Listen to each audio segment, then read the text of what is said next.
নমস্কার শ্রোতা ভক্তরা, আজ আমরা জানবো ভৈমী একাদশী বা জয়া একাদশী, অনেকে আবার একে ভৈমী জয়া একাদশী বা জয়া ভৈমী একাদশী বলে থাকে।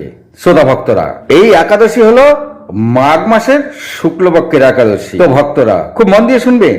আগামী ইংরাজির 29শে জানুয়ারি বৃহস্পতিবার, বাংলার 15ই মাঘ, আর পারণ পরদিন অর্থাৎ শুক্রবার সকাল 10টার মধ্যে করে নিতে হবে। এই পারণের সময় খুবই মূল্যবান, কারণ এই সময় পেরিয়ে গেলে পরে কেউ যদি পারণ করে তবে এই একাদশী খণ্ডিত হয়ে যায়। তবে শ্রোতা ভক্তরা, অনেকেই এই একাদশীকে নির্জল একাদশী মনে করে থাকেন, তবে এটা সেই ভীম একাদশী নয়, যে একাদশীকে নির্জল একাদশী বলে এটা হচ্ছে ভৈমী একাদশী। তো ভক্তরা, আবার অনেকে এই দিন বরাহ দেবীর উপবাস করে থাকেন, তারই পূজা আর্চা অনেকে করে থাকেন। তাই যারা এই একাদশী নিষ্ঠার সঙ্গে পালন করবেন তারা অবশ্যই দুপুর 12টার পরেই, যদি কিছু প্রসাদ খাবার থাকে দুপুর 12টার পরে খাবেন, কারণ দুপুর 12টার পরে খেলে আপনার একাদশী তথা বরাহ দেবীর উপবাস একসাথে হয়ে যাবে।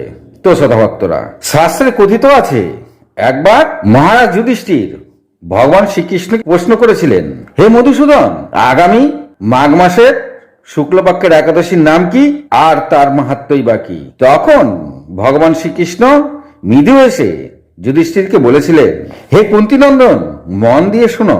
বহুকাল পূর্বে দেবরাজ ইন্দ্র তার নন্দন কাননে অনেক অপ্সরদের নিয়ে সেখানে তিনি বিহার করছিলেন, আর সেই অনেক গন্ধর্বরাও ছিল।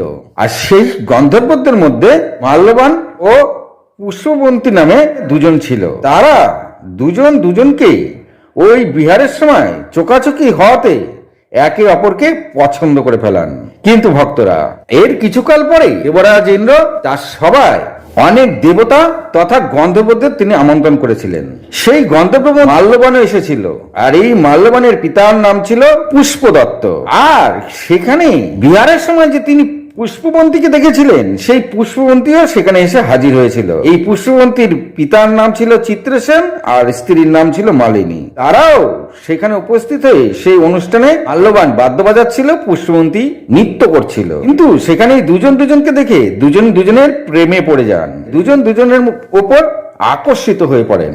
আর আকর্ষিত হওয়ার কারণে মাল্যবান বাদ্য বাজাচ্ছিলেন, সেখানেও তার ছন্দ নষ্ট হয়, আর পুষ্পবন্তীও তার নৃত্যের ছন্দ নষ্ট হয়।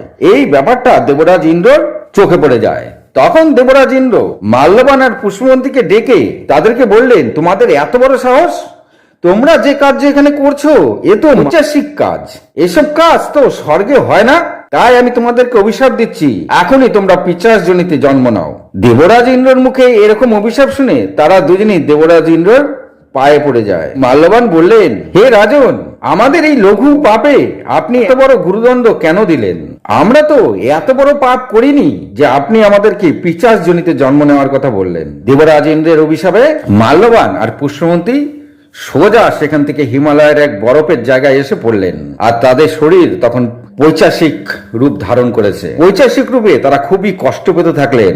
একেতেই খুব ঠান্ডা, আর কোথাও কোনো খাবার নেই। তারা সেই বরফের মধ্যে নানা জায়গায় ঘুরতে থাকলেন আর চিন্তা করতে থাকলেন কিভাবে এই পৈশাচিক শরীর থেকে মুক্ত হওয়া যায়। এমনই ভাবতে ভাবতে তারা এদিক ওদিক ঘুরতে থাকলেন, কিন্তু কোথাও কোনো খাবার পেলেন না। আর খাবার না পাওয়ার কারণে তারা খুবই কষ্ট পেতে থাকলেন। এইভাবেই খাবারের অভাবে তাদের অবস্থা খুবই খারাপ হতে থাকলো। আর একদিন তারা দুজনে না খেতে পেয়ে কাতর ভাবে এক জায়গায় পড়ে থাকলেন। আর সৌভাগ্যবশত সেদিন ছিল এই মাঘ মাসের শুক্লপক্ষের ভৈমী একাদশী। তাদের অজান্তেই তারা সেই ভৈমী একাদশীর ব্রত পালন করে ফেললেন। আর পরদিন সকাল হতেই তারা পুনরায় আবার স্বর্গে এসে পড়লেন, আর তাদের সেই দেহ আবার ফিরে পেলেন। এমন দেখে দেবরাজ ইন্দ্র ভারী আশ্চর্য হলেন। তখন তিনি মাল্যবানকে প্রশ্ন করলেন, তোমরা এমন কি কাজ করলে যে এত তাড়াতাড়ি আমার অভিশাপ থেকে মুক্ত হয়ে গেলে? তখন মাল্যবান বললেন যে আমরা নিজের অজান্তেই ভৈমী একাদশী ব্রত পালন করে ফেলেছি, অর্থাৎ আপনার অভিশাপে আমরা সোজা হিমালয়ের এক বরফের জায়গায় গিয়ে পড়েছিলাম, আর সেখানে কোনো খাবার ছিল না। আর এই ভৈমী একাদশীতে নিরাহার থাকার কারণে আমরা সেই পুণ্য ফল লাভ করে আবার পুনরায় নিজের শরীর ফিরে পেয়েছি। এ কথা শুনে দেবরাজ ইন্দ্র ভারী খুশি হলেন, আর তিনি পুনরায় পুষ্পবন্তী ও মাল্যবানকে নিজের রাজ দরবারে রেখে নিলেন। আর সেখানেই পুষ্পবন্তী ও মাল্যবান খুবই সুখে স্বামী স্ত্রী রূপে নিজেদের জীবন কাটাতে থাকলেন। আর দেবরাজ ইন্দ্র মাল্যবানকে বললেন, যারা একাদশী ব্রত পালন করে তারা আমার তথা দেবতাদেরও পূজ্য।